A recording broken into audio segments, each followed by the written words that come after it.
Fitzwilliam Darcy sat in the library at Rosings, grimly reading an agricultural article about wheat. His life lay in shattered ruins around him since the woman he adored had so cruelly rejected him. He'd been ecstatic last night to finally claim the lady who had won his reluctant heart, only to have her spurn him angrily. "In the spring, this variety of wheat," he read for the 8th time and set aside the book. It was useless. Try as he might, he could not concentrate. He had been angry last night.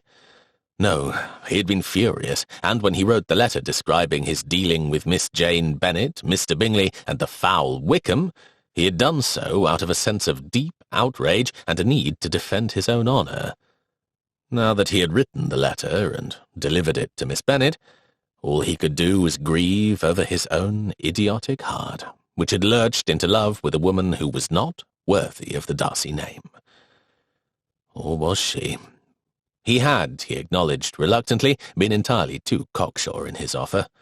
Thinking back, he had spent all of one sentence declaring his love for the object of his admiration, and the next few minutes decrying her family and connections.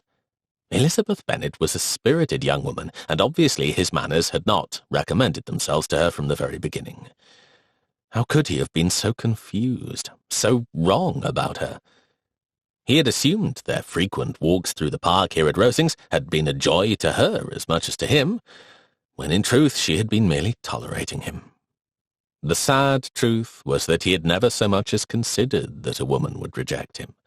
He had been raised to know his own worth, not just financially, though his wealth was immense, but socially. He was Fitzwilliam Darcy of Pemberley, nephew of an earl, son of Mr. George and Lady Anne Darcy. He had truly believed that any woman in England would accept him, save perhaps for a duke's daughter or a princess of the blood. The door opened, and Darcy cringed a little.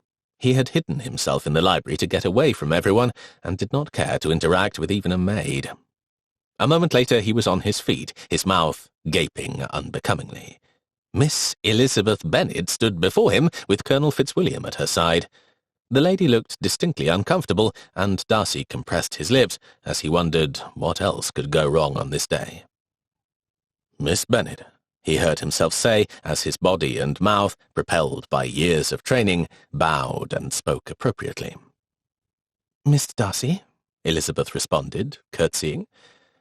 "I do apologize for intruding, but I fear your cousin absolutely insisted that we speak."